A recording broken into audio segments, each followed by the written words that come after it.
You know what? I don't have a test on you, Lisa, on the sound.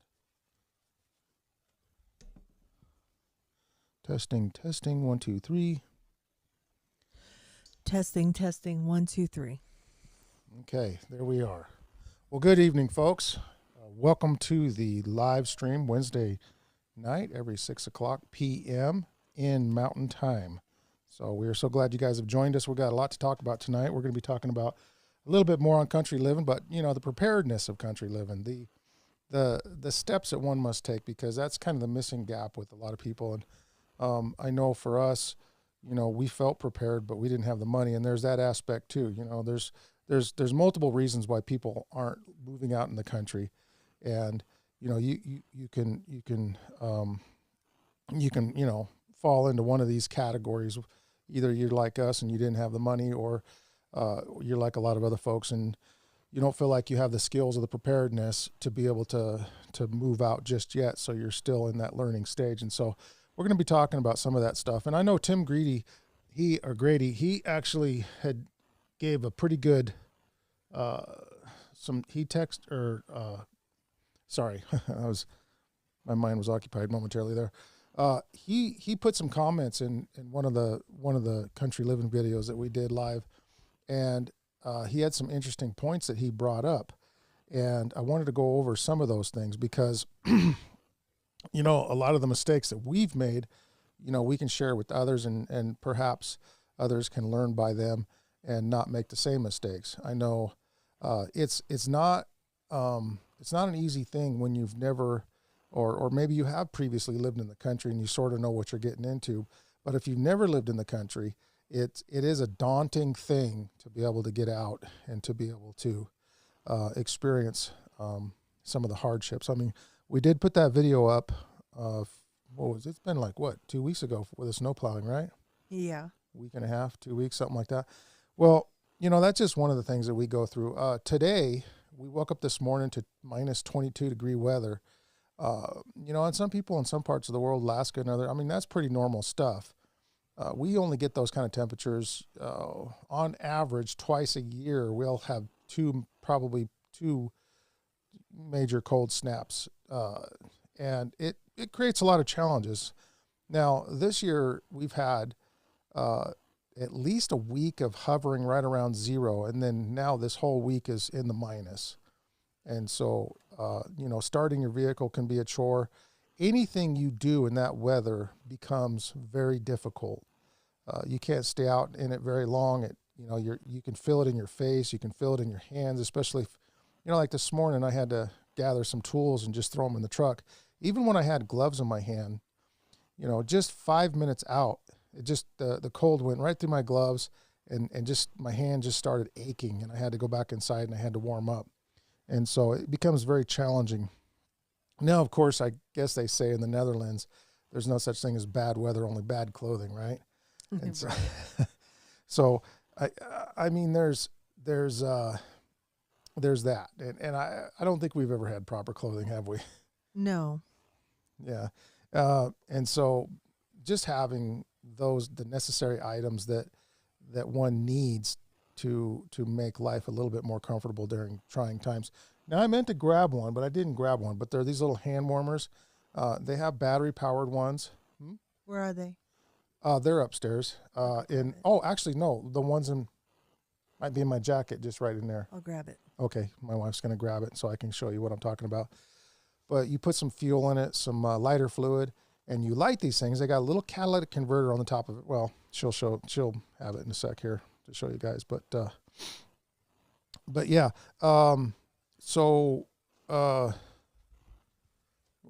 Yeah, let me see that. I'll dig around here and see if we can find it. A big jacket I'm going to put this on my legs. We started a fire downstairs, and it hasn't really took a hold yet.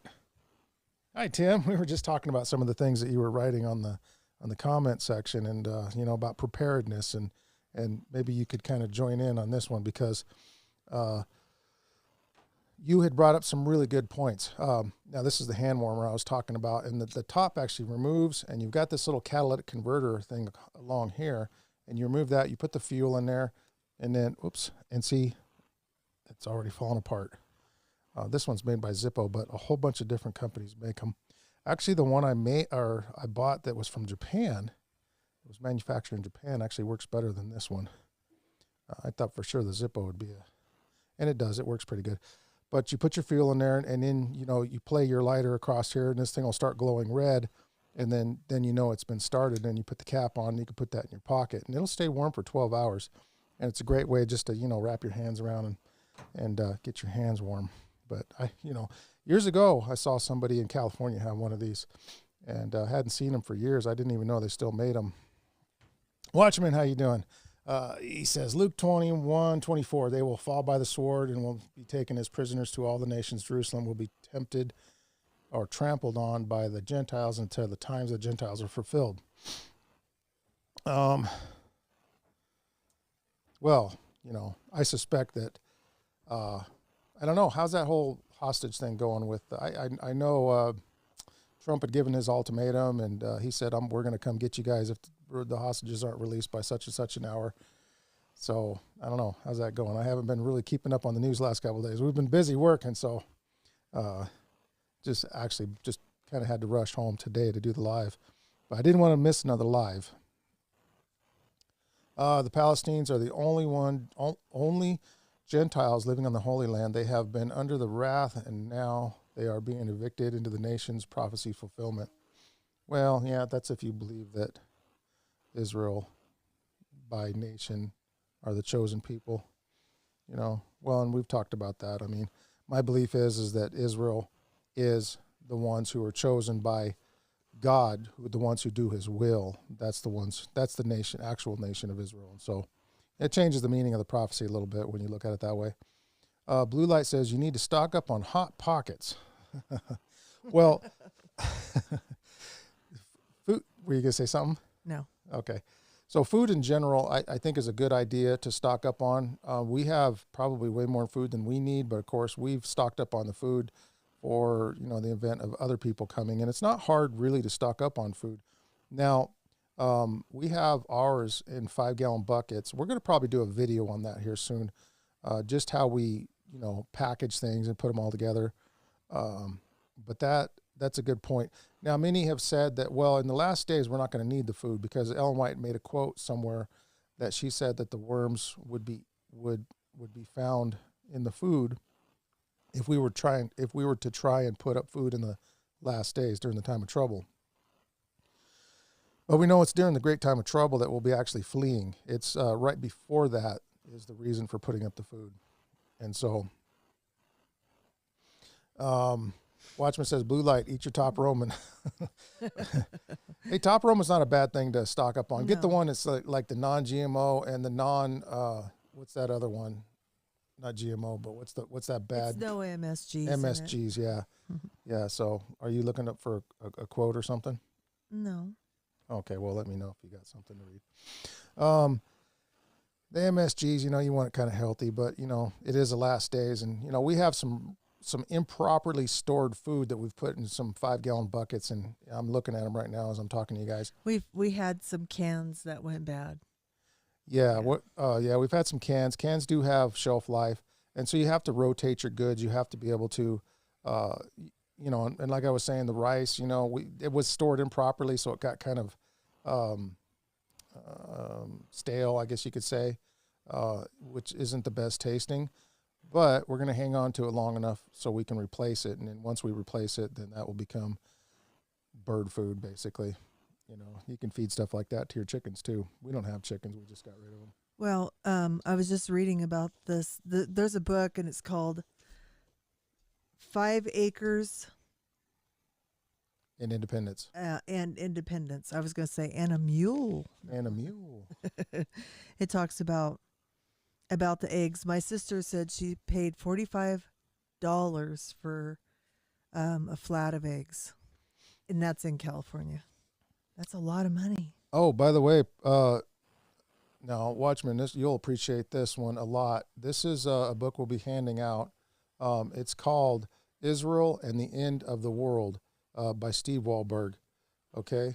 And Steve Wahlberg used to pastor one of our churches. He also has. He wasn't a good pastor, but he's a good book. He's a good mind. but Lisa, but as for a good pastor, I don't know, Carrie. you don't have to be so unfiltered all the time. You know that? Well, Let me finish my little plug here for him. But this is from Remnant Publications, and he owns White Horse Media. He's the president of White Horse Media, and wonderful evangelist. And so, anyways, you guys can email us at prophecymontana@gmail.com, and we will gladly get you a copy of this. So, and it will explain Israel and its relationship to end time events. So, Watchman says people are still in the eggs. Blue Light says I got kicked in the egg. Uh-oh. Yeah, that's not. green eggs. He's doing some He's like dealing them. yeah, on the street. That's so funny. That is pretty funny. But yeah, and food's going to continue to get more expensive too, and there's that. And food's also becoming more dangerous to eat. I mean, food's one of the big things. But, and the Watchman says, Carrie, I'm telling you, there's something to this eviction with the Palestinians. It's totally fitting in the prophecies of Luke 21 and 24. Now, there could be some applications for sure, Watchman. I'm not totally discounting it. But I do think there's more of a probably, have I been dropping? Oh, I have been dropping. Oh, I dropped a little bit. Okay, it's not bad. Got a little glitch in the system here, but so far, so good. So, there could be, but I think the main point of what's going on over there is a distraction. And I've thought that for years. P. Grand, howdy, mates, he says, from Australia. Nice to have you here. But no, I honestly do. I think Israel is and what's happening over there is a big distraction, a lot like what is happening in other parts of the world too, and with look at how many distractions. When you see these distractions, then something's starting to happen. Blue Light has a question. Is Seventh-day Adventist a mill or post mill? I'm not sure what a mill is. A mill or post mill? Oh, a millennium or post millennium? Oh, I got you. Okay, so the way we believe about that, Blue Light, we believe that the Bible teaches that the millennium takes place at the first resurrection. So, basically, according to the Bible, we're in an actual judgment, the judgment of the righteous right now, because we read in Revelation, 14 there?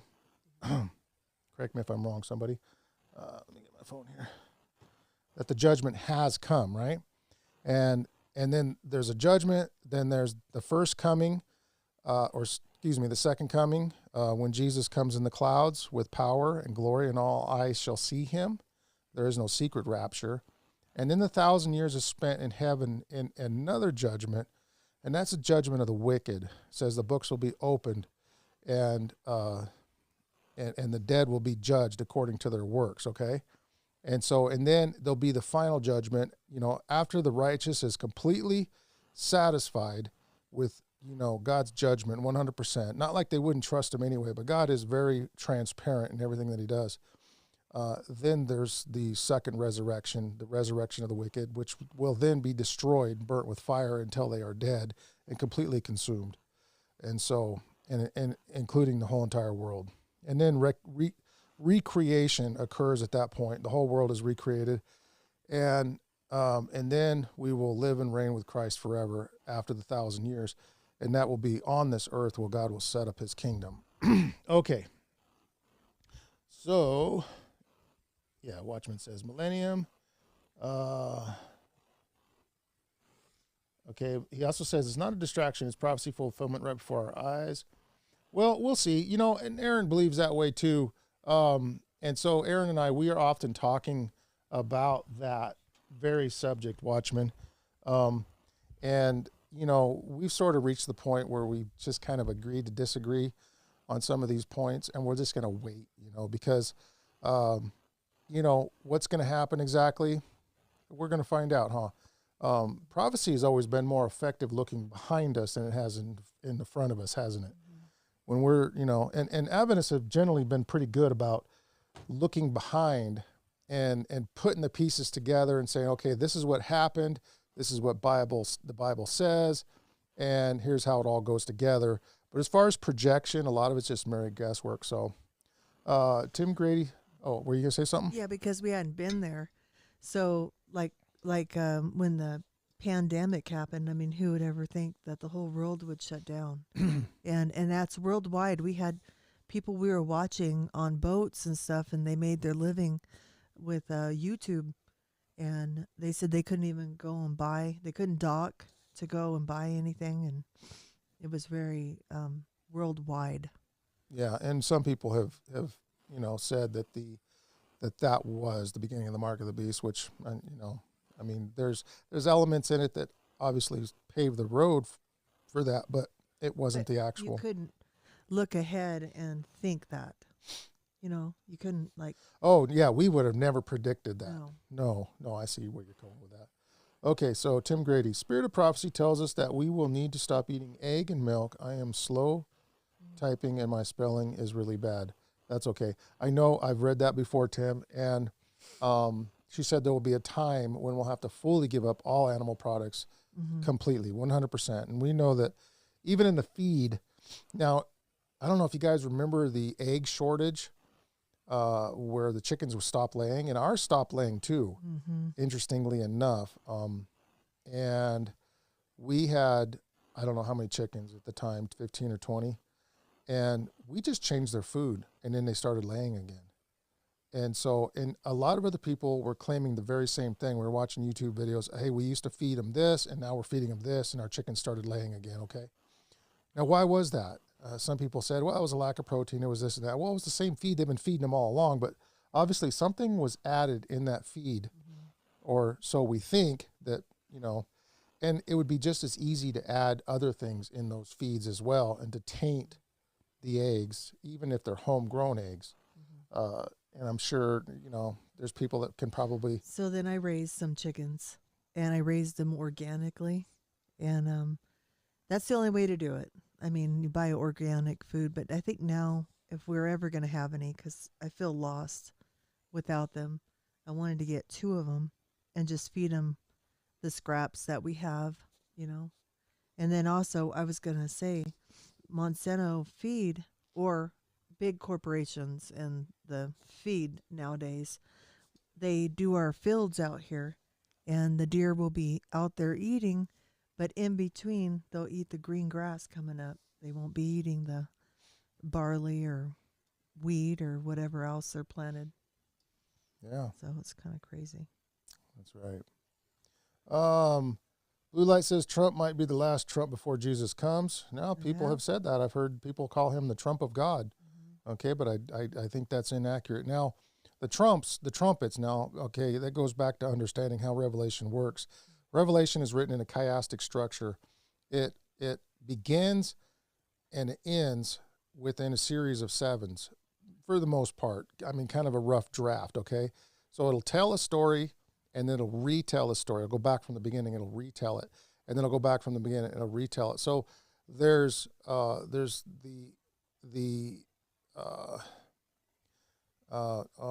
boy, when you miss one word, it just stops you dead in your tracks, doesn't it?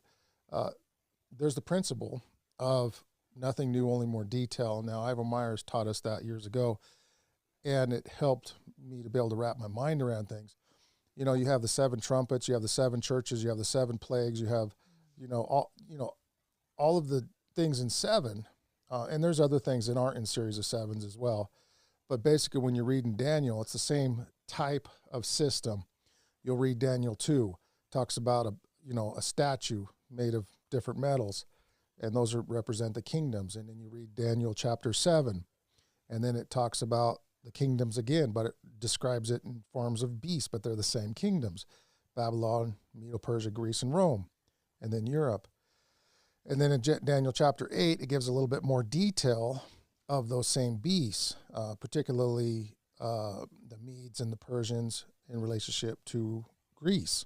And so, and then we pick it up in Revelation, where Daniel leaves off kind of in pagan Rome, and then it goes into America, and then in chapter 13, Chapter 12 describes the church. Chapter 14 is the message, the three angels' message that go to the whole world, and so on and so forth. So, and I'm way behind on you guys' comments here. We also have Trump 45 as the Cyrus Isaiah 45. Oh, that's it. I mean, look, there's all kinds of Trish Progress. Yay to giving up all animal products, she says. Yes. And that is a command by God. Look, once we're in heaven, we're not going to be chasing around trying to make chicken McNuggets out of little chickens. Blue Light says he used to have 20 pigeons. Tim Grady, eggs are more than just food, as normal vacs come from eggs. That's right, they do. That's right. Yep. Okay. God's work is in mysterious ways. He always gives signs. Yes, he does. And it says also that he doesn't do anything unless he first reveals it to his prophets, okay? And there's many people out there claiming to have special insight from God. Watchman asked me, Carrie, did you hear Wallace, Idaho had an earthquake that's rare? No, I did not. I know that there was some large earthquakes that have been shaking all over, and I can't remember where that one was, but it was a 7.8. It was rather big. It was nasty. It was a nasty one, and we're looking for tsunamis. They had big tsunami warnings all over the coast. Well, we've been getting tremors here, so quite often. Trish said that her fun fact, my dog's name is Meshach. Meshach. That's a good dog name. I like that. I like it too. Yeah. So earthquakes. The signs are here, guys. People are waiting for signs, and they're all around us. I mean, they have explained away the fires. They've explained away the earthquakes. They've explained away the rumblings, the tsunamis. I mean, look at the one in Japan. There was one in Sri Lanka that was very devastating years ago. I mean, they keep coming, and they're coming in faster succession and in greater frequency. And so the signs are there, but we're not, the majority of our people, unfortunately, are ignoring them. And that's very unfortunate because they're going to be caught unawares. Now, it says that the good man who kept his watch was not caught unaware, that he was able to be awake and aware, and he suffered not his house to be broken into. Tim Grady, the folly of man when the big dam in China tidaled the Earth's axis by 4 seconds. Tilted the Earth's axis by 4 seconds. What about I'm trying to remember, what about the dam? Did it break or something? I'm not sure what happened there. Or was that just because of the size of it? Or, I mean, we're probably talking about that one on that Yangtze, mm-hmm. The Yangtze River. The Yangtze. Mm-hmm. Yeah. This is causing many of the earthquakes and the other problems. Yeah. There's a lot of... Well, I'm frightened for our whole area to blow up over here with the Yosemite. Well, funny thing about that, I was talking to Bart the other day, and we got on that subject. And in Japan, in Hiroshima, when the bomb was dropped, there was, I think, 4 Adventists in Japan, in Nagasaki, mm-hmm. and Hiroshima, sorry. And all 4 of them lived, and they were in the direct blast zone of the bomb. Everybody else around them died. There were like 4 people left standing, literally. One was married to a man, and I remember she was pleading with her husband to give his life to Jesus as he was dying. She was in the blast zone. I mean, it obliterated everything around him. The house was gone. Everything's gone. There was just nothing but smoldering rubble, and she's alive, and she's unharmed. Minor scratches. And she lived to be old, and so did the others. So God can protect us. That video I showed on Facebook of the man whose house was spared.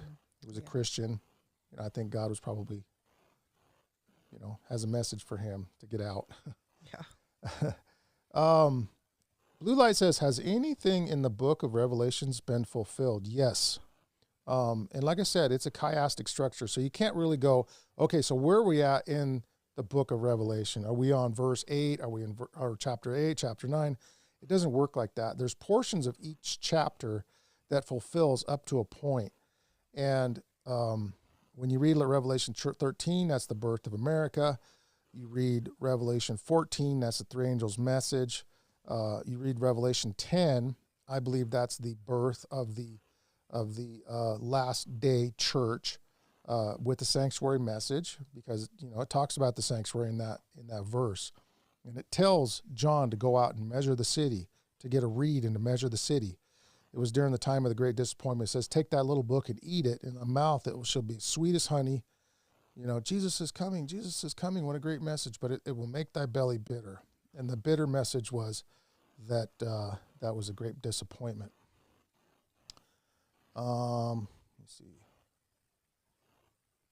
Okay, Trish in Progress asks, did anyone notice sudden cracks in the ground everywhere? I have a small sinkhole in my backyard. My driveway is suddenly cracking. I'm noticing cracks in lots of places. I'm in Connecticut. Ooh, you know what? I might put my house up for sale if I were you, Trish.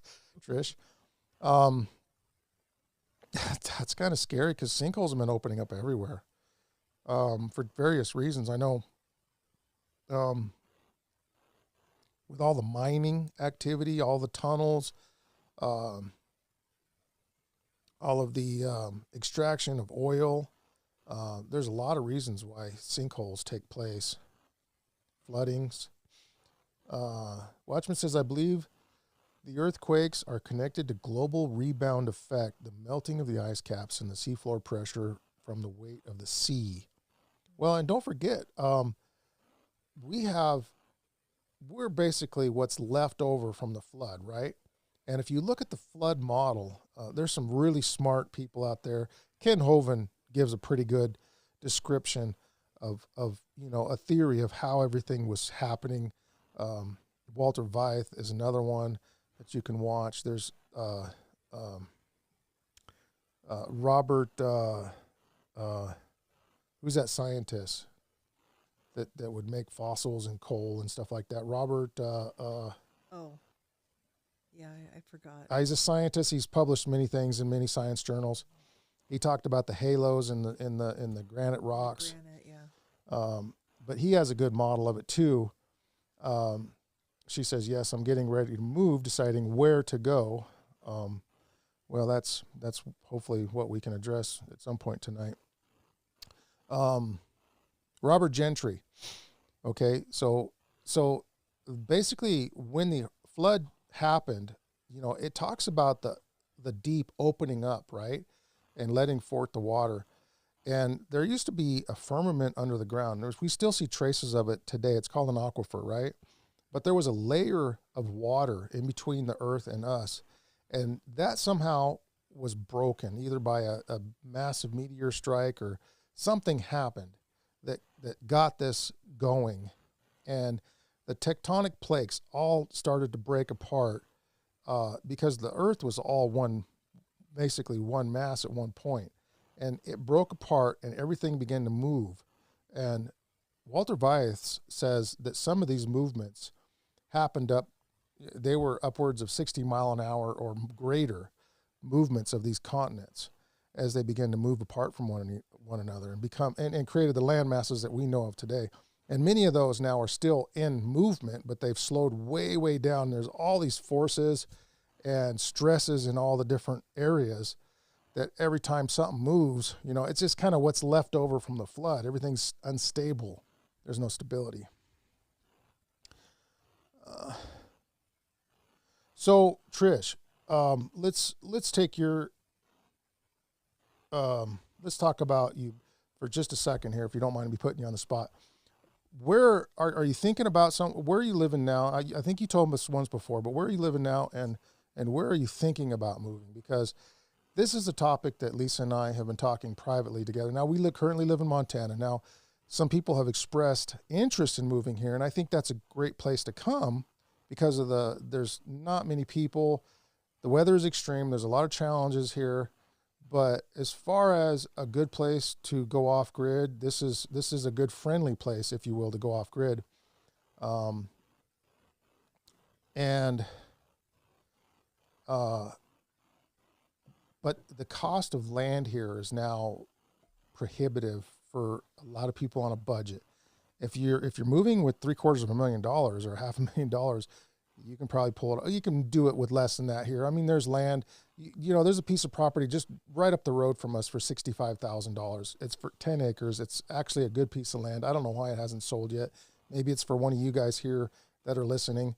If you guys are interested in that, of course, email me and I'll give you guys all the information on it. But it's actually a friend of ours.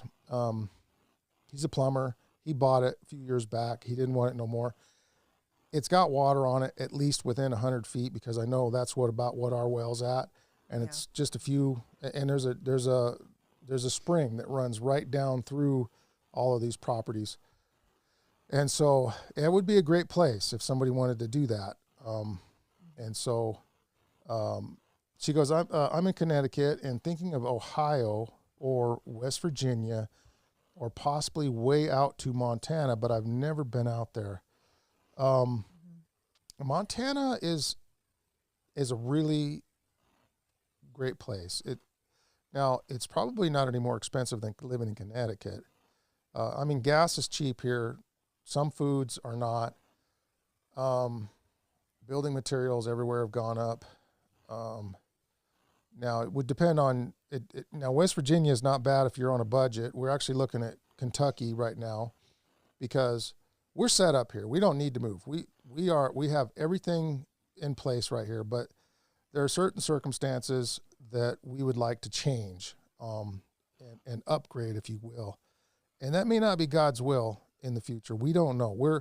We're putting our fleece out and we're trying to see what's going on. Blue Light says Parkersburg, West Virginia is best place in the world. Okay, there's a good tip. We were just singing the John Denver song. Yeah. How does it go? Just like heaven, West Virginia. Yeah. Blue Ridge Mountains, Shenandoah River. Yeah. Okay. Let me see here. Blah, blah, blah. Yeah, that's very nice over there. I like it because I don't think the winters, I don't think I can handle them. And we have a friend that keeps falling, and his kneecap actually goes over to the side. I'm afraid to fall and get hurt. It's solid ice. The roads are solid ice. This week, we saw this guy passing us. We were going probably 35. And he went a little faster than us, going around. We were the last one. There was a car ahead of us. And he went around us, and Carrie saw this big plume of snow, because the snow isn't the kind that you can pack in your hand and throw a snowball. This is like powder. It's like what's that kind of ice, like that frozen ice? I forget the name. Black ice? But usually it blows across the road. Oh, snow drifts. No, he's not even listening. But no, it's that frozen ice that they sell in the stores. Dry ice. Dry ice. It's like dry ice. You were trying to and Bart was with us. Last trumpet blast. How you doing, Bart? Cool. Okay, the trump mentioned in different places in the Bible are trumpets, the instrument used for announcing, calling attention, advancing, warning, etc. That's right. Every army would have a trumpet. Even just up till recently, the U.S. Army had trumpets, and they would blow the trumpet. They would have revelry. They would have the charge. They would have, different sounds of trumpet meant different things. Roswell, Georgia is also a good place. Okay. Oh, okay. What do you think of Kentucky, Blue Light? We've been looking into, and Tim Grady says, have you looked into Oregon? Now, Oregon and California to me, let me take a deep breath.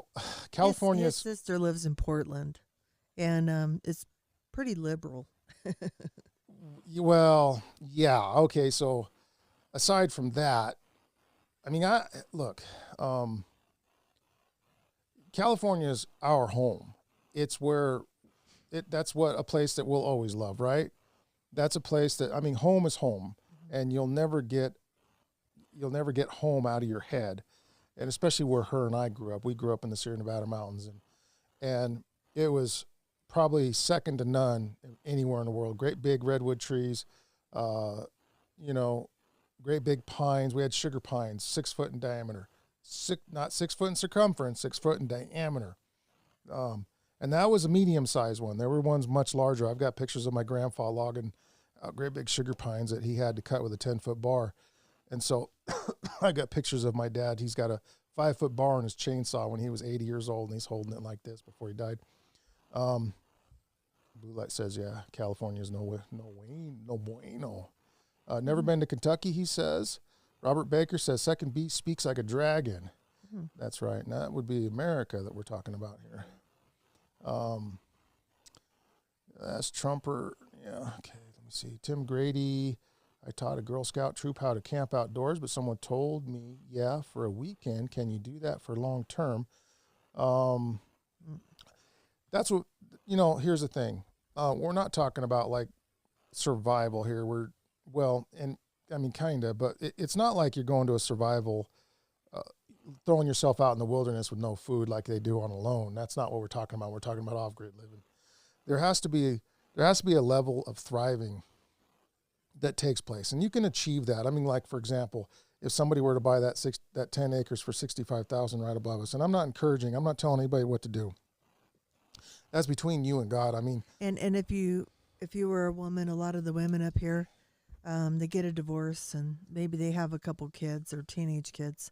I noticed they buy a piece of land, they put these manufactured houses on it, and you have to put the insulation and the drywall in, and and then they have their diesel generator or whatever else. I mean, I know that's what Sabina did, and she just works and works and works and puts her money probably into floorboards. I don't know. Yeah. But anyway, she's always driving a decent vehicle, and I mean, you can get ahead. I just don't like to be captured in my house all the time. You go outside right now and your skin is like literally curling up. Kind of like heat does to people, but it's burning you. The cold is burning you. And every ache and pain in your body. If you've ever had any injuries, that's what it's gonna really scream out when you go out there. Yeah. Broken toes or fingers or wrists or whatever. And also you just can't go out and you can't do anything.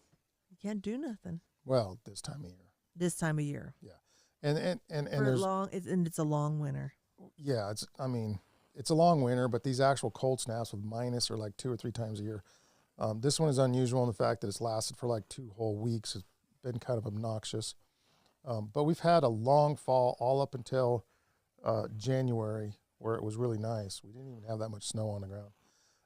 But now it's snowing with a vengeance, and it's cold like a vengeance. But, California was our home. It's a place we love. We don't live there anymore because of the very oppressive laws. And they just tell you every little thing to do. I was just talking to my uncle. He owns a place up in the mountains. And if you cut down a tree, his neighbor had to cut down a tree because literally it was lifting its sidewalk.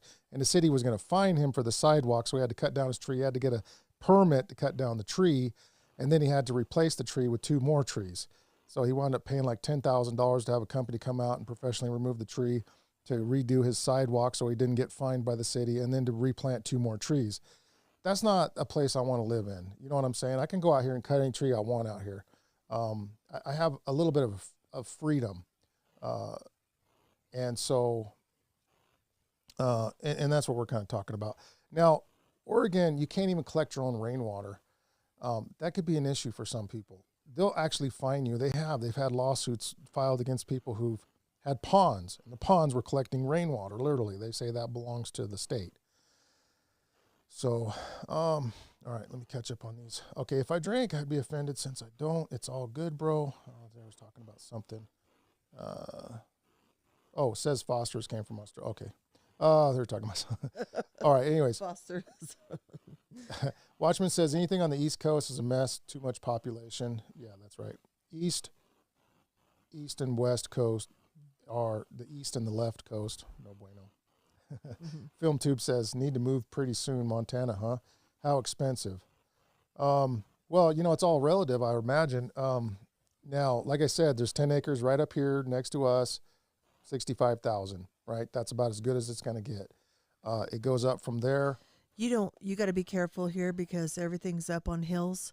So you can't drive up the mountain road. You can't drive straight up. You have to have four-wheelers with chains or snowmobiles and stuff like that. I mean, or walk. A lot of these people are poor up here and they walk.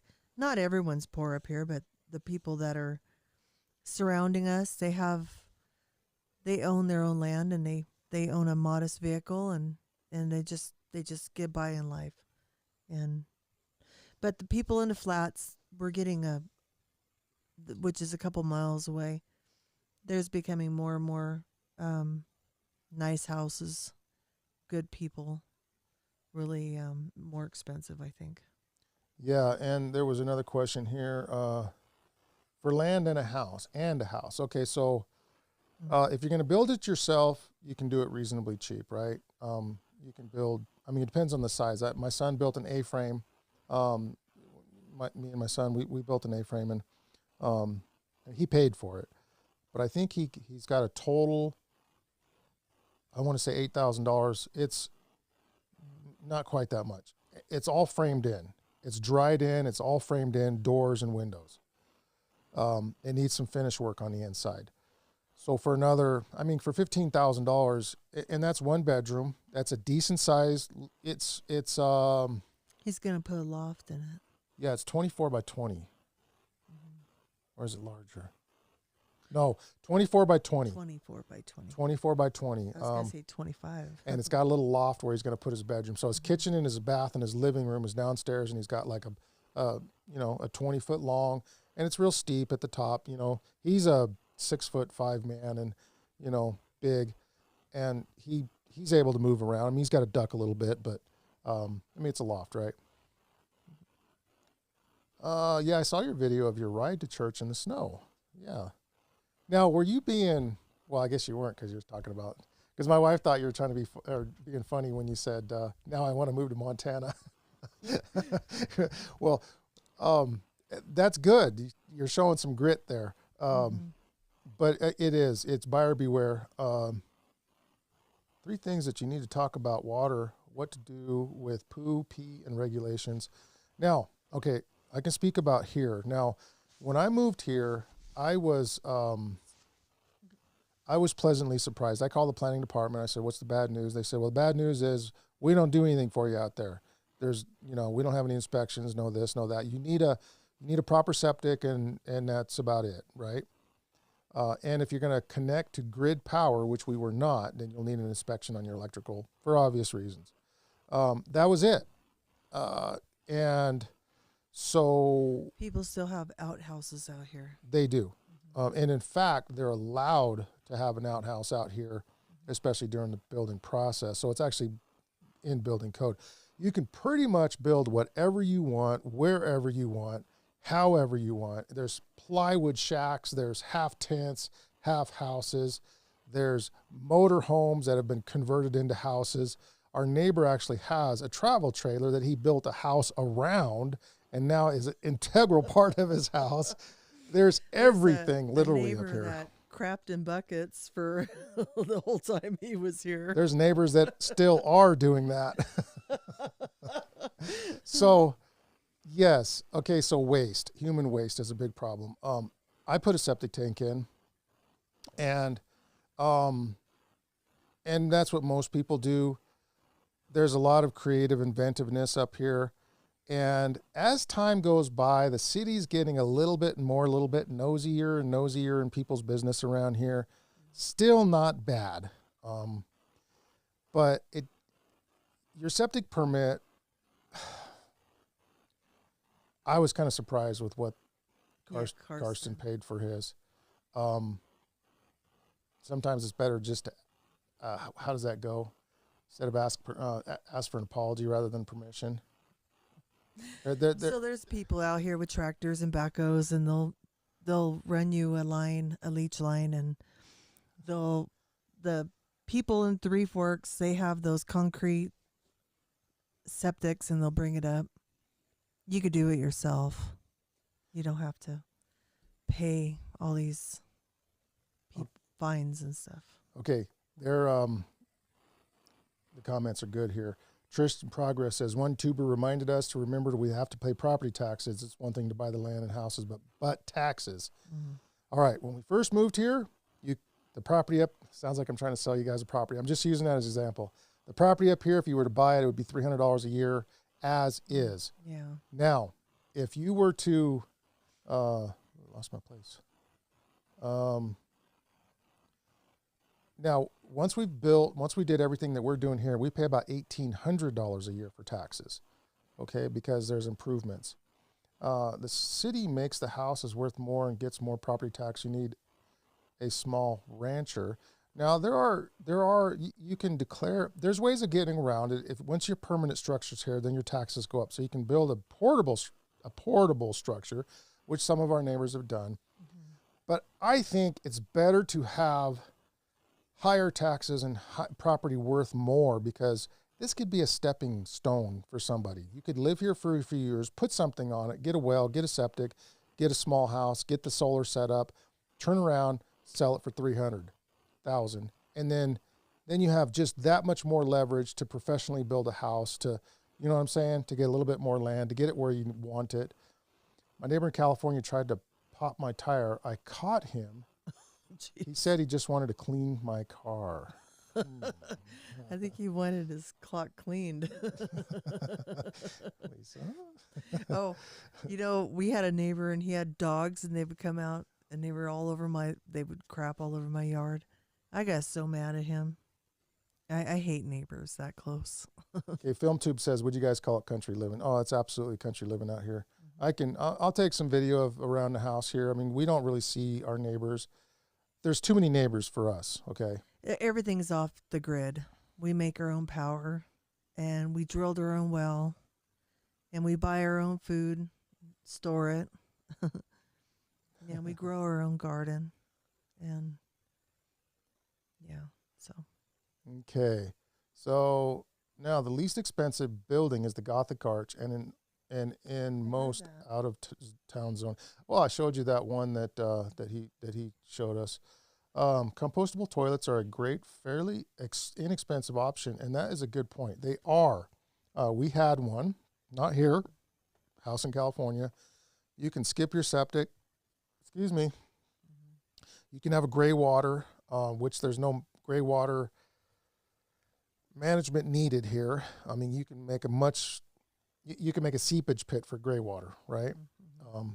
And you can do something a lot easier that way. So, good point, Bart. Now there were challenges with the self-composting toilet. Some are better. Now they also have incinerary toilets too. Now I've looked into those. Some of those are actually more affordable than some of these composting toilets, but you do need electricity or gas. Some of them run on gas. I would think the gas option would be the way to go out here, unless you had like what I have. And I'll show you guys more of my setup here over time.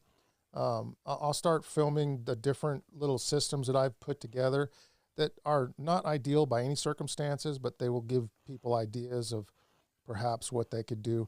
Like, for example, I have a baseboard heater that's just hooked up just solely to solar. And so when the sun is bright like it is today, it was minus 30 degrees out this morning, but my baseboard heater was pumping out nice hot air, because actually solar panels work better when they're colder. The colder they are, the more efficient they are. And especially with bright sun from all the bright snow out there, it just really pumps out a lot of heat. So I get maximum output on the very coldest of days. And solar power, that used to be a terrible waste of solar back in the day, but I can actually show you guys where you guys can get solar, a 250 watt panel for $35. Okay. Well, it might have gone up. Well, I just recently checked. They're not bad. We also have these solar plants that are coming in to our area. Yeah, there's lots of and these are surplus solar panels I'm talking about. These are 3 years old. They're sold by a company, Santan Solar out of Arizona. But we literally bought 50 of those babies. Shipped, they're we paid $50 shipped per panel for 250 watt panels. $50 per 250 watt panels. I remember when solar panels were $6 and $7 a watt.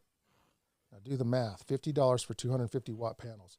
That's like, what is that, guys? 25 cents a watt, something like that. Right. So in other words, you can get solar really inexpensively. Solar chargers are cheap. You can get the cheap ones, and you could work your way up to a bigger one. You have one of those solar generators that when our house goes flatline, you plug that in, and then we still have the internet and stuff. That's right. And when I get a chance, hopefully Friday, man, all of a sudden. And also, we still have our heat because we have our cook stove upstairs that you feed you feed it wood. It's a wood stove. So I could still make whatever I want, or we could get the heat off that. I still have water being pumped, and I just light the match and light the stove, and I could still make oatmeal and whatever else I'm going to make. And then we have and then we're on the internet too. So yeah, we have a freezer, we have a refrigerator, we have internet, which takes about anywhere from 20 to 75 watts, depending on the day and whether or not there's snow on it, whether it's not. It's what do you call those? Starlink. Mm-hmm. So when there's snow, it melts the snow, so it kind of uses a little bit of power for that. Yeah. And there's a lot of little different loads that we have all around the house. It's those little loads that'll get you that add up. But more on that, maybe on a different live. So Watchman says, I had like 500 watt solar panels. It couldn't really do much for me, but charge some things you need. You need 5,000 watts. Not really. We're living comfortably here on 1,000 watts. And I mean comfortably. We run our freezer, refrigerator, a TV, washer, dryer. Now when the sun's shining, the whole house is turned on. That runs our water pump. That runs everything. I start baking everything. Start baking. Got grated zucchini in the freezer. Start making the apple pies and everything else. Because then you have nothing but power for the oven. So, yeah. Christian Love has asked, can you put the company website for the solar company, please?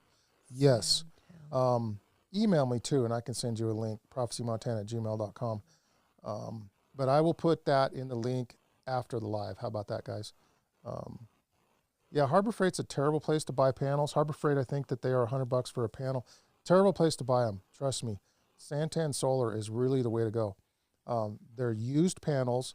They have minor imperfections in them, but trust me, I've tested them, and I've had Framo bought 100 of them.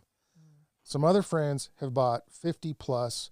There's been between a couple cracked. That's it. John Daw. Well, during shipping, yeah, one of ours was cracked too, but they replaced it actually. Mm-hmm. We've had people literally buy hundreds of these things. All different people in this little area that we've known, in Clarkson as well, have bought like I don't know how many of them. Somebody was buying them and reselling them to people out here for $100 a panel and was making money. And so Santan Solar, okay? And I'll put the link in the description below after the live. But seriously, you don't have to pay a lot of money for solar. 1,000 watt does this. I have 2,000 watts of actual power now because 1,000 was a little bit not quite enough, especially on cloudy days. On sunny days, it was more than enough. When it comes to a cloudy day, you need a little bit more punch. I would say the perfect system would be around 3,000 watts. But you don't need that much to start out with. There's people out here that really have gone minimalistic, and they have like one 100 watt power or a 100 watt panel and one little battery and one little inverter, and they charge their cell phone, they will charge their computer, they will have one or two lights in the house, and that's it, okay? And so the sky's the limit. You can go all the way one way, or you can go all the way the other way. The Omnish. Now, we were talking about Titus. Oh, yeah. And many of the other Omnish people as well. they don't have power at all. They have zero power.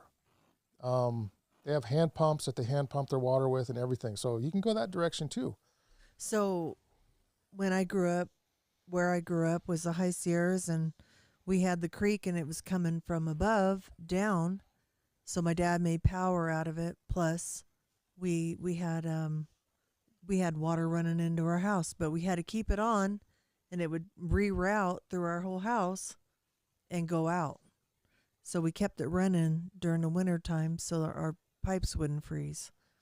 And then, of course, we had a septic and everything. But, yeah, we lived off the grid there, too, and it was very comfortable. I find this very comfortable. I mean, I have my TV. It's full size. I have everything everyone else has.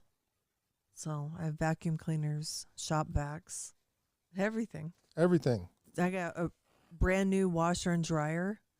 I have a brand new stove like what everyone else has in their house. Yeah. I have everything. Watchman said, problem I had with a solar battery bank, expensive batteries and time expandable. Yeah, they Expendable. They are expensive. They are, and we need to replace ours. I paid $2,500 for ours. We have 8 like Trojan L16s, which were, hey, Ricky, how's it going, buddy? We have, and those have lasted us almost 10 years, and we're going to have to replace those.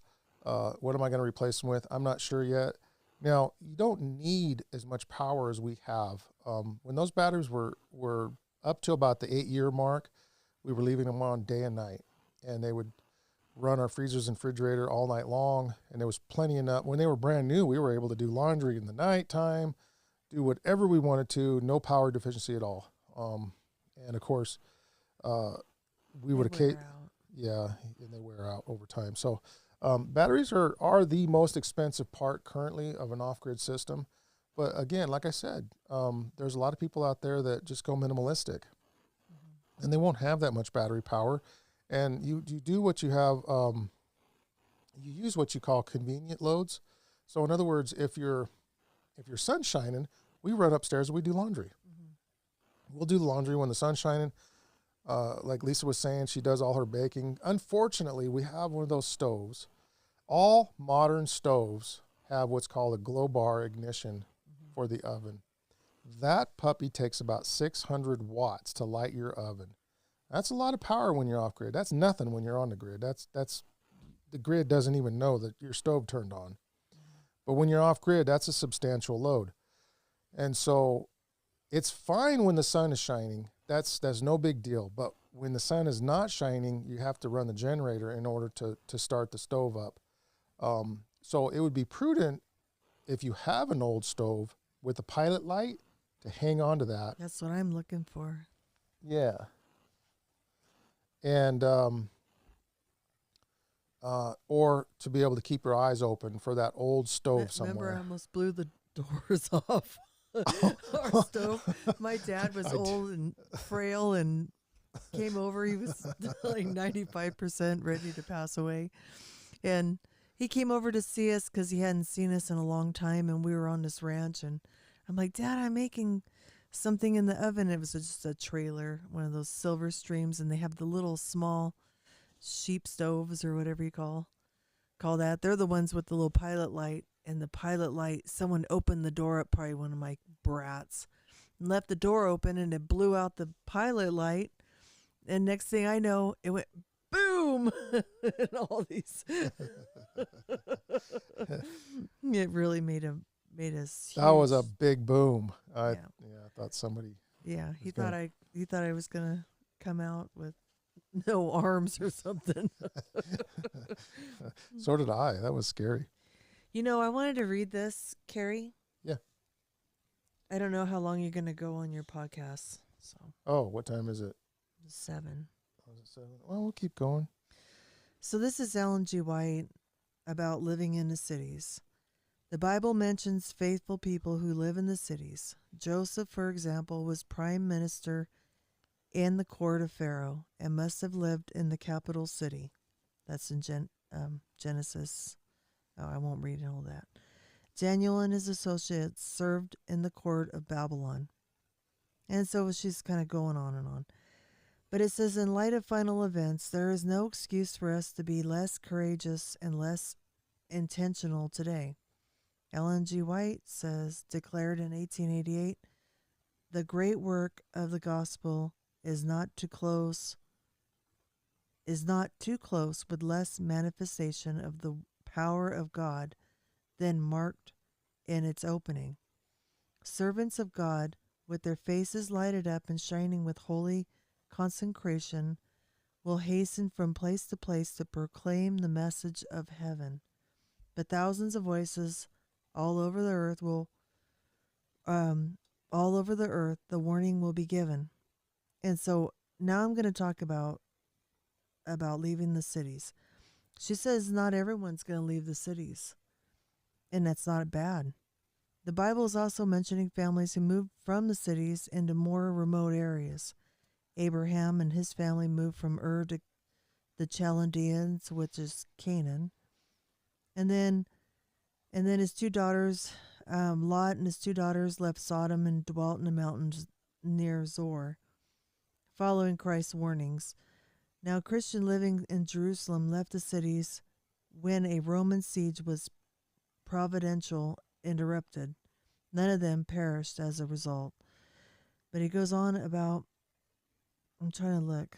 In 1906, she stated, more and more as time advances, our people will have to leave the cities. For years, we have been instructed that our brethren and sisters, and especially families with children, should plan to leave the cities as the way opens before them to do so. In addition, its health and spiritual benefits in the country environment helps families away from corrupting influences.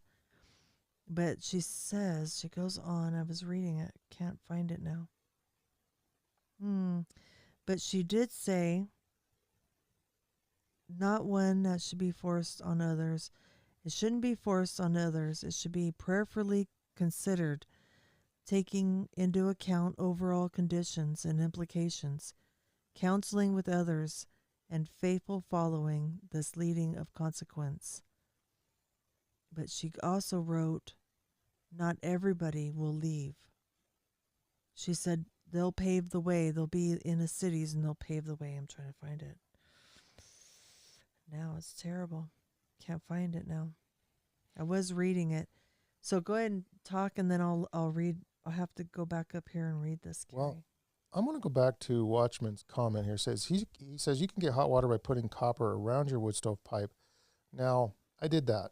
I went on the outside. It was not as efficient as you might think on the outside. I actually put the water heater on my third story, and my fireplace was on my second story, or my ground level, and you can do it just by convection. In other words, the coils create the hot water, and that would rise to the top of the water heater, and then I had another pipe coming out of the bottom of the water heater and made a loop, if that makes sense.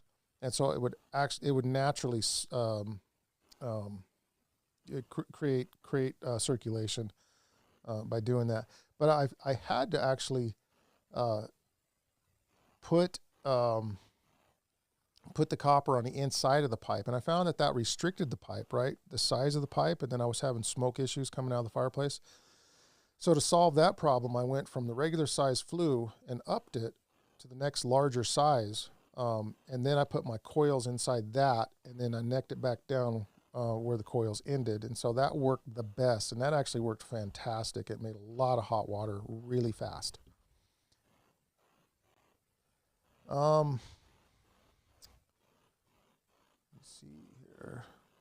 It says, digging deeper with Rick says, hi all, thanks for the regular videos. Well, you are very welcome.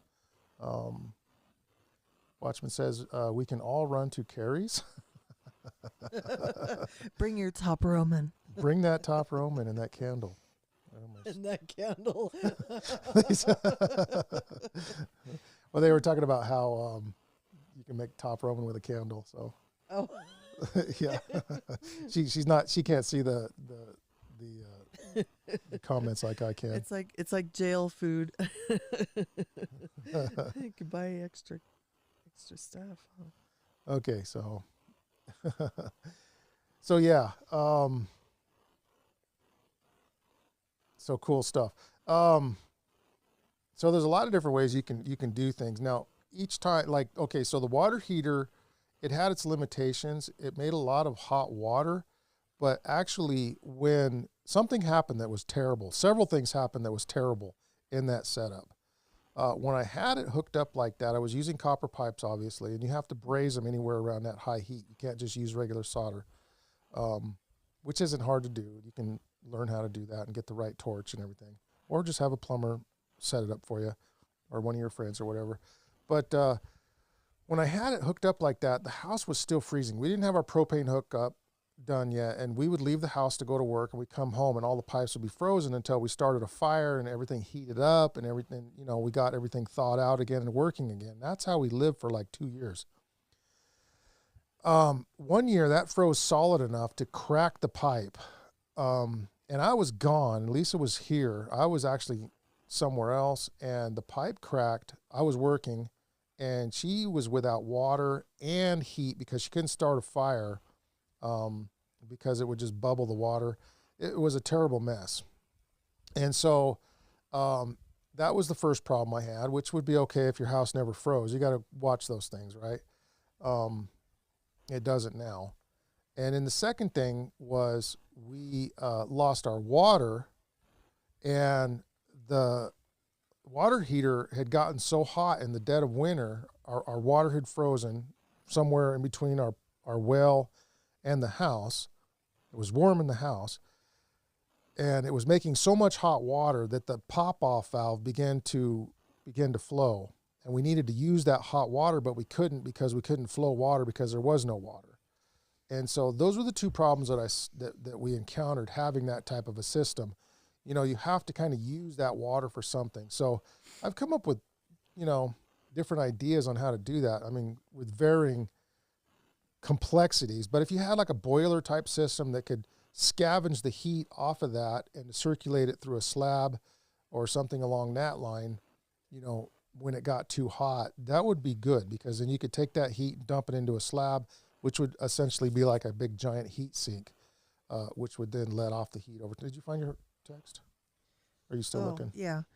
Okay. In 1908, she encouraged people to move away from the cities while recognizing that some must remain in the cities to give the last note of warning. In 1910, she added, "This is no time to colonize. From city to city, the work is to be carried quickly." So there'll be people that stay in the cities. Well, not necessarily. She says to have an outpost. She says to live in the country and work in the cities. Now, Yeah, but there'll be some that will not. will not. They it says right here that they will now I lost it again. Huh. They will not go. Did you hear what I read? Oh, It says right here, in 1908, she encouraged people to move away yeah. from the cities while recognizing that some must remain in the cities to give the last note of warning. Okay. So I don't know. Got it. I guess if you can, you must. If you feel impressed, do. I don't know. I mean, it's the best to move out if you have kids. The influences, like she said, are, especially this day and age, are very. It would be horrible to have small children. Yeah. Ricky said, "Amen. Let's go to the city." Who said that? Ricky. Ricky, you are a city person. You need to come get your truck over here. The cities need us, he says. The cities need us. Oh, for gospel outreach. My clicker's not working. We're having a Are you stuck on me? No. Thank goodness. Why, were you making faces? No. I think you were. I wasn't looking, but I'm pretty sure you were. I heard Ricky, and I wanted to be a brat to him. Oh. City people don't like driving more than a half an hour to go anywhere, so they don't come out to steal if you're an hour away. That's a good point. Wow. Now, we've talked about like... We have drug... no, not... We have people on our hill up there that take our gasoline, maybe. I don't know. Some will have to stay behind, receiving the gospel late or older. They won't have the resources. Oh, Ricky said, "Love you, Lisa." that didn't sound sincere, Ricky. Oh boy, you two are funny. My clicker's not working. Guess I'm gonna have to use the old-fashioned way. All right. She says, "My husband says I know you stick your tongue out at me when I'm not looking." Who said that? Her husband.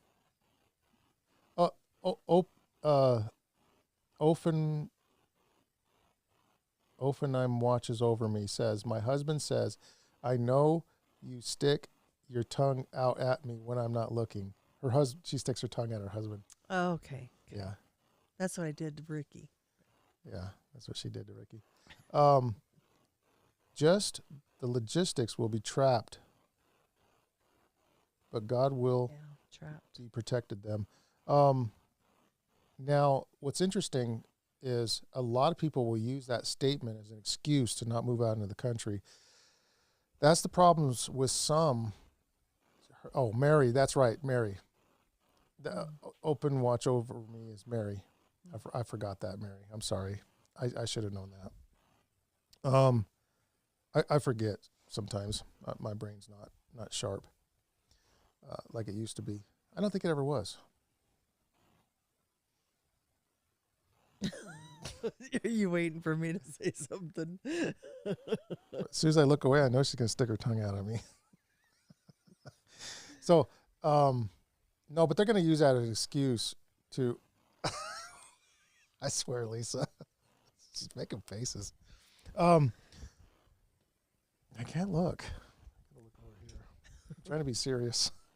No, some will use that as an excuse to not move out of the cities, and what that's talking about is special evangelistic work. I'm sure that's what's being addressed here. Now, if you want to be that special evangelist that's going to be doing that work, that's one thing. If God's calling you to do that and you're faithful, now if God's calling all of us to do the work of evangelism, but not all are faithful, right? And so you can't just say, "Oh, well, some are meant to stay behind," and use that to excuse to stay behind, because things are going to get really tough. It's going to get scary. It's going to get really real. Yeah. Okay. David Hannon says, "This has been very confusing for me. I lived in the country and the city. City is definitely bad. We're all told in the spirit of prophecy to live in the outskirts, to evangelize in the city. Yep. But live in the country in small communities. But why is God creating this huge city for us to live in for 1,000 years? It's like a contradiction, voice telling us to do." Kid 81 explained. Oh, that's easy. Well, see, the city of God is going to be pure and undefiled, not like the cities here. Oops, what happened? Okay, I don't know. My thing's messing up.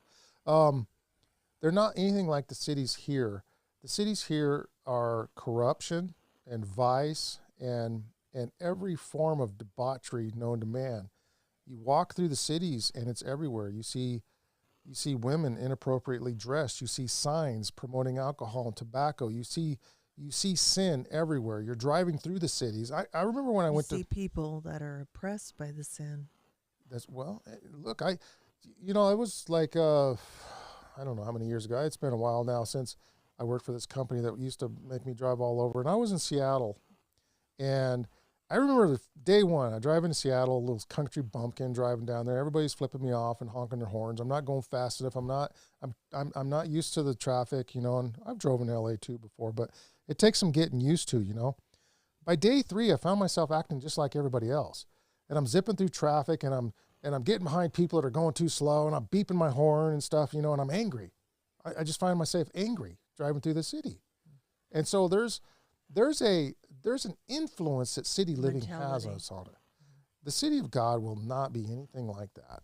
Okay. And also, big cities are here on earth are to make a living. That's what I think.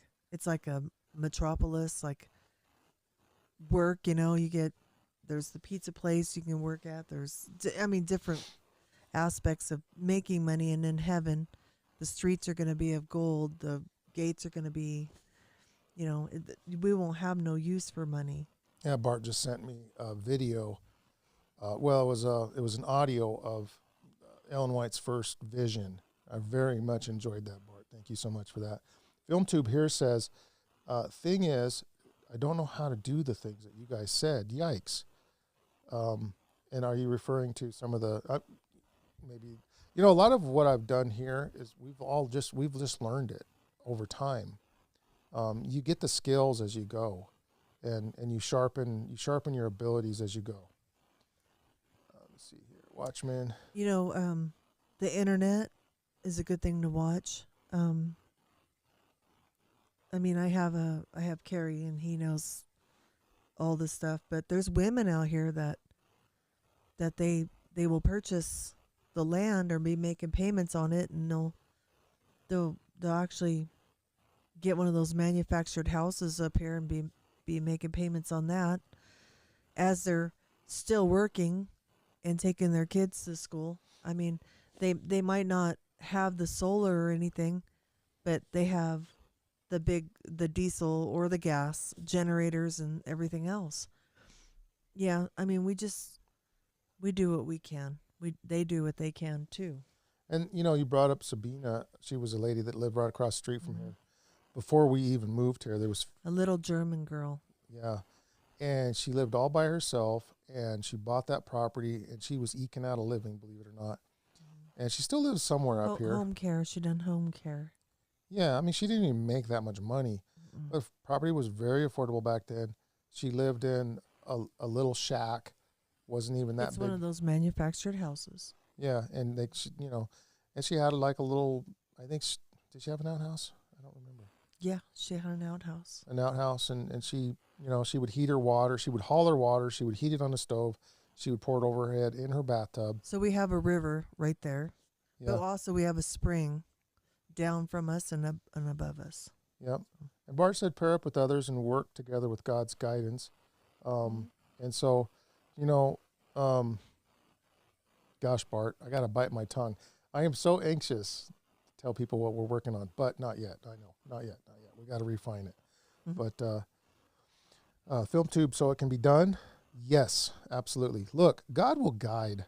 He will guide you. Now, don't just foolishly move out somewhere without being prepared. We really want people to understand what they're getting into. There's going to be hardship. Lisa was bathing in the river when it had ice. I was a little not quite so tough as her. And I would heat water up, and I would take a shower or a bath every, do the sniff test. You wait till you can't stand yourself anymore, and then you bathe. In the summer, you're a little cleaner than you are in the winter. It's just that simple. We have running water and everything now. That was years ago. A lot has changed, but just know what you're getting into. Now, not everybody has to start like that. It all depends on how affluent you are. If you have less money, you're probably going to have to start out with more humble means. If you have more money, you can pay professionally to have all this stuff done for you guys. If you have building skills, it's going to be easier than without building skills, but by no means impossible if you don't, because like Lisa said, you can get a trailer up here for free if you can get it hauled, a single wide trailer. Now, I wouldn't recommend those because they're big hunks of junks and they're freezing. Yeah, they don't have the insulation around them. There's a lot of real big problems with that. You can pair up with somebody like us. If you're in our area, we'd be happy to help you guys out. You can pair up with other people, other Adventists in your church. And so can you guys give me some info on that land, 10 acres for sale? I absolutely can, FilmTube. Yeah, sure. Email me at prophecymontana@gmail.com, and I will send you that link. There's so many places up here. There's some I don't even know which way it would be, east, west, not north though, but it's up by Miles City. There's a bunch of land for sale out there that's affordable. There's also some over here, Sulphur Springs, which is right up by Helena. I forgot about that. In the flatter parts of Montana. Yeah. There's more affordable land. Now in the hills and the mountains and stuff, you're going to pay more for it. They're still affordable places. You just have to really look for them. Now, Ennis was affordable when we moved here. It was just as affordable as our place is here, or our land was here. And now it is sky high, sought after. I mean, it's the number one fishing in Montana, fly fishing. And it seems to be going for a lot of money. The Film Tube, call the local courthouses in the different areas in Montana and find out whether their tax foreclosure auctions are. That's a good point, okay? Yeah, there's tax foreclosures. There's a lot of different ways to get into land cheap. A lot of people are predatory around here in that regard. They're very aware of all of that stuff. Those are very hard deals to find. I wouldn't have cash on hand. Yeah, and that too. Call United Country Real Estate for a free catalog of properties nationwide for sale. That's a good one. Wow. Zillow, of course, is a very good one. Billy's Land. They do in-house financing. Now, Land Central used to be really hot. You could get a piece of land. We put a down payment. We bought ours from Land Central here. They had about 7 or 8 parcels for sale up here that have all eventually were purchased. But we bought ours. We put a down payment of $300. That was it, and less than $300 a month. It's for people who don't have credit. Exactly. The in-house financing to me was the most awesome. I wish an Adventist company, an Adventist corporation could somehow, an Adventist corporation, maybe some people who are wealthier could get together and do some in-house financing for people, something along those lines. That would be really awesome. But you can still pull it off. Now remember, you're going to go 10 to 20% down on most properties up here, okay? Now very rarely you can get one with no down, but generally speaking, most owners carry the note on property here, and they will so for that piece of land right up here, $6,500, you'll probably get into that for 12 or 13 grand. Now I don't know. Billy's a friend of mine, not a real good friend of mine, but he's kind of a friend of a friend. Well, he's been going to church. Yeah, Framo's been kind of. What about Framo's land on the top? Framo's got his for sale. I don't know if that's a ideal piece. That is on the top of the mountain. That's really rough to get to. Ours is rough to get to. That is almost impossible to get to. We're always rescuing people. There was a woman, she was supposed to give birth that day. She was stuck in the snow. I mean, so we just kind of we have these question marks on her. Like, why? What? Yeah. Well, that's the problem. That's the problem. Our land we can get to 90% of the year, 95% of the year in a 2-wheel drive car. 5% of the year you're not going nowhere in a 2-wheel car in here. Remember, for the first 5 years? We didn't even own a 4-wheel drive for the first couple of years we lived here. It was a Geo Metro. We owned 2 Geo Metros. I bought one for $600 in Twin Bridges, and I bought another one for $300 from Aaron Bruce down the road, and it needed to be rebuilt, and I rebuilt the engine, and that little turkey we drove it all over. And if I get stuck, you just whip out that flashlight and walk home. That's right. Okay. Mary says, I sent you guys a picture of myself and hubby so you'll know who to talk to through Prophecy Montana email. Okay, very good. Thank you. That's always appreciated. I like to see who people are. 3 acres in Lewiston, Montana for $58,000. Okay. I don't know where that's It's at. probably going to be in a subdivision, so eventually people will move around you. But here, it could be a stepping stone property. Okay, so you can buy something like that. You can build on it. I'm not too sure about Lewistown, but most of the laws in Montana allow you to build without permits or too much of that sort of thing. And you can really kind of get your foot into the door, and then resale is really good. here, especially if you get something established. You don't have to get that much established. Just a tiny house, some solar, a way to get water. Even if you're hauling water, the houses still sell here. People haul water here. Lots of people haul water here. And there is it's a dry upper desert climate, but there's literally water everywhere. Yeah, there's cactuses. Well, it's got a high water table. Montana has a high aquifer in it. It's got one of the largest aquifers in the world. I mean, very good water under the ground. It's got rivers and creeks and springs everywhere, but the dirt is just bone dry in the summer. There's just no moisture in it. And so, anyways, you could buy an acreage of farmland for $1,500 an acre. Watchman says. Up here?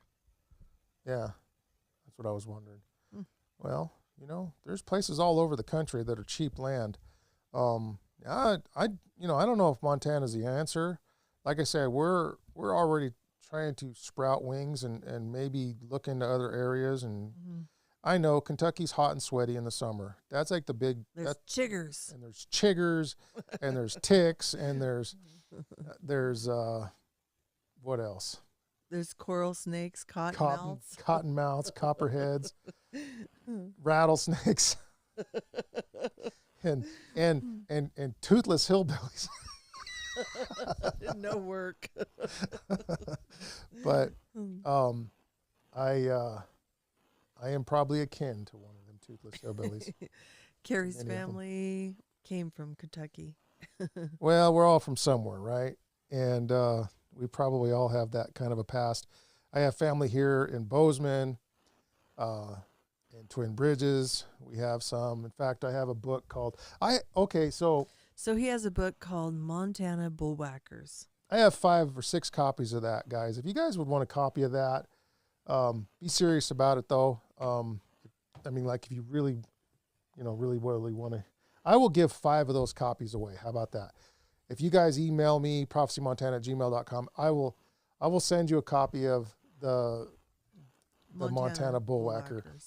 So they used to stand up high, whipping those, what are they, oxen? Bulls, yeah. Bulls. Yeah, I get oxens. Oxens. Yes. And so when they get off the boat, which was way back then, the Pinta, the Nina, and the Santa Maria. Anyways, they would come colonize, and then they would get these animals, and they would bring them over the plains, and it's quite a heroic, what do you call that? Hair raising. Hair raising. Yeah. So they're talking about moonshiners here. Trish says we need more moonshiners. I was joking to my Adventist buddy the other day. He's like, "What are you gonna do in Kentucky?" We're like, "We're gonna make moonshine and grow weed. What else?"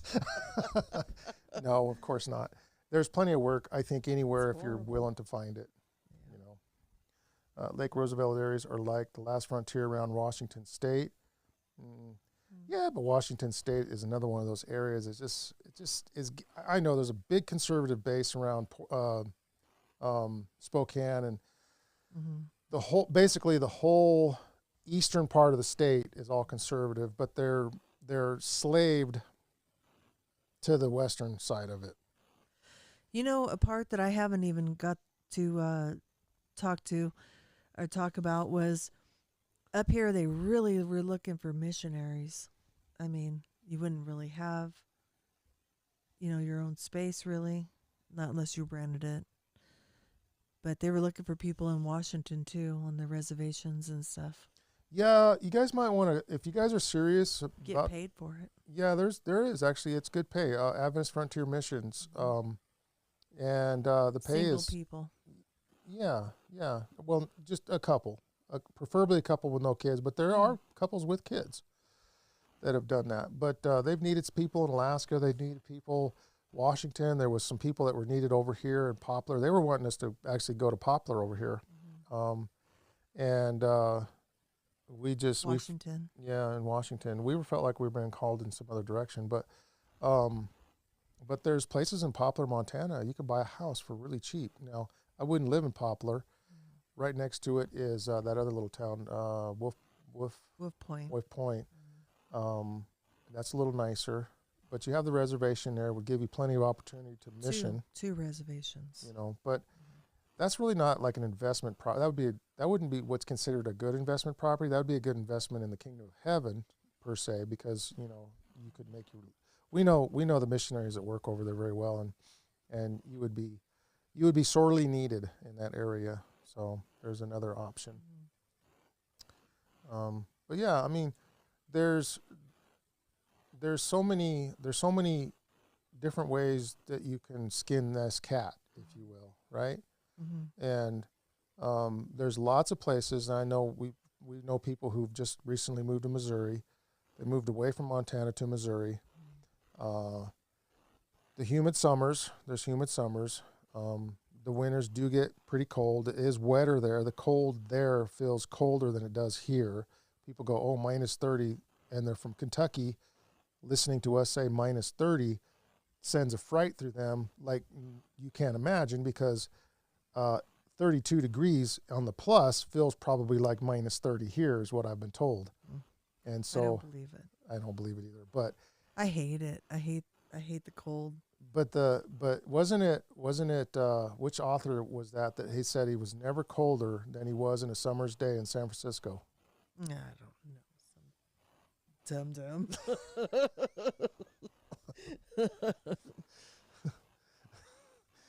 Oh boy, I messed my buttons up here.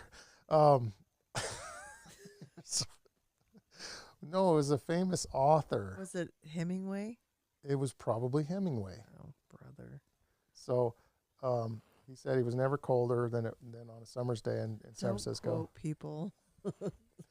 No, we've been at the ocean like at nighttime when that fog rolls in.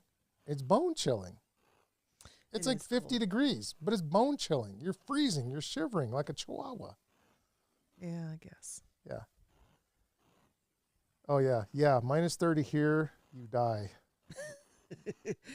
If we ran outside, we went around our property, there wouldn't be much life in us. Yeah, we wouldn't last long out there. But No. all right, folks. Well, that's enough for tonight. Well, thank you so much for joining us and for all of your guys' input. I hope we managed to get somewhere. I'll be looking forward to those emails, and I'm going to put a link in the description of Santan Solar. Get on Zillow, get on Country Real Estate, Billy's Land, Yep. and just start searching and everything. Land Central. But they don't have much there anymore. There's a few. Yeah, try Land Central. They always have new stuff, and it always gets bought up quickly. They have like places in Arizona too, and different places. Yeah. It may not just be Montana. Yeah, true. I mean, that's right. I mean, different strokes for different folks. Where I might like going, somebody else wouldn't like, and vice versa. Not every shoe will fit the same foot. Everybody's got a different idea of what they're looking for. Every winter, I'm thinking of Arizona. Yeah. So, Mary says, "Good night. Grace and peace be with all." Good night. Y'all. Thank you so much. We love you guys very much, and hit that thumbs up. Subscribe if you guys haven't already, and we'll see you guys soon. So, God bless each and every one of you. God bless you.